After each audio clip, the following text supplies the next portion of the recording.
The book I've chosen to do for my read aloud is Indian Horse by Richard Wagamese. He is a Canadian author. He's written this book and won an award for it. He won the Burt Award in 2013.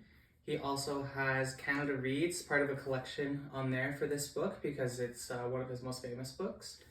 In addition to this one, he has about 20 more books that he's written. All of them are fictional, and all of his books follow the storyline of some First Nations or Indigenous person through some type of trauma in their lives.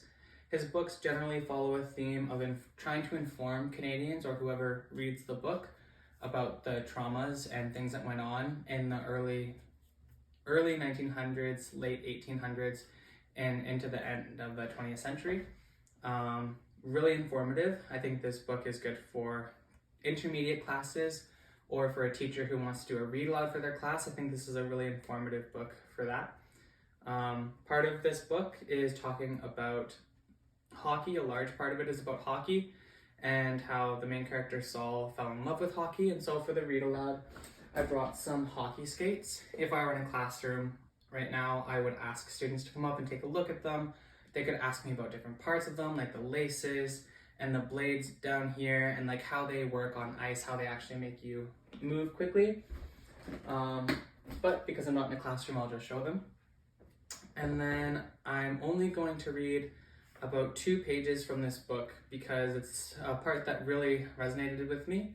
It deals with the loss of a family member and how immediately after that, the main character Saul was taken to a residential school and basically stripped of his identity.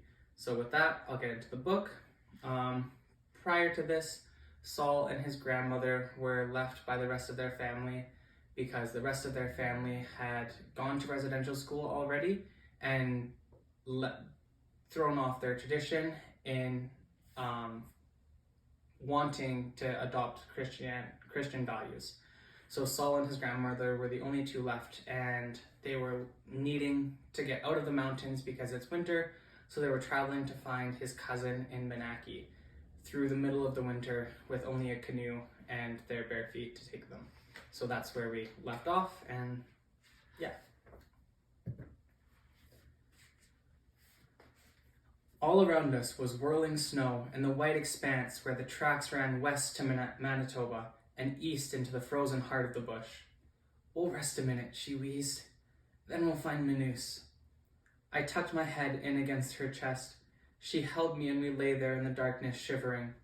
I could feel her tremble. Wrapped in the cracked canvas of an old tent, I huddled in the arms of the old woman and felt the cold freeze her in place. I understood that she had left me, and I lay there crying against the empty drum of her chest.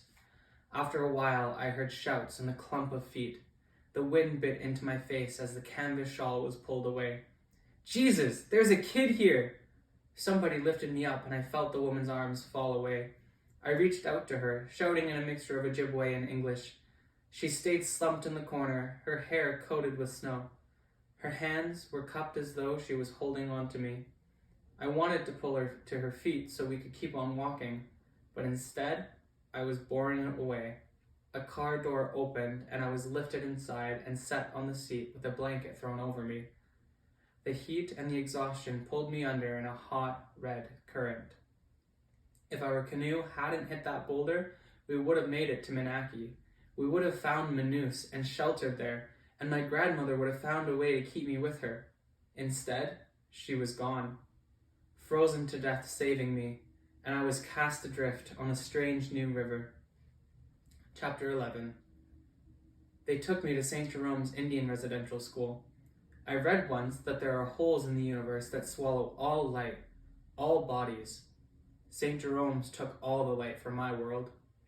Everything I knew vanished behind me with an audible swish, like the sound a moose makes disappearing into spruce. We'd driven 2 days to get there. 2 nuns and 3 of us kids crammed into the back seat of a battered old Chev, a little girl who cried most of the way, and another boy. We spent the trip without talking, taking turns at the window watching the land flow by.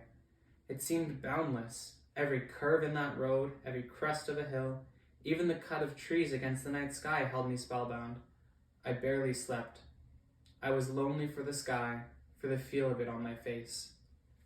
And that's the end of my read aloud there, just for the sake of time for the video constraints.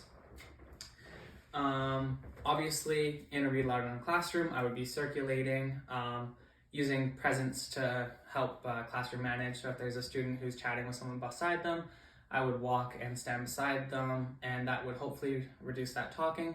If they continued to talk, I would place my hand on their shoulder, and if that didn't work, then I would just ask them to step outside of the classroom until I had finished reading the book, and then get the class set up on their next task, and then go out to talk to the child. Because I don't have a class in my house, I'm just explaining what I would normally do. And I think this book is really good for classrooms because it talks about residential schools, the trauma associated with it. It talks about racism and the expectations of sports. It talks about trauma and the loss of a family member. It talks about religion, and for all those reasons, I think it's a really good book, mostly for intermediate students, but I think like grade 5, 6, 7 would be really good for. It doesn't have pictures, otherwise I would have showed pictures to the camera, but other than that, that is my read aloud. Thank you.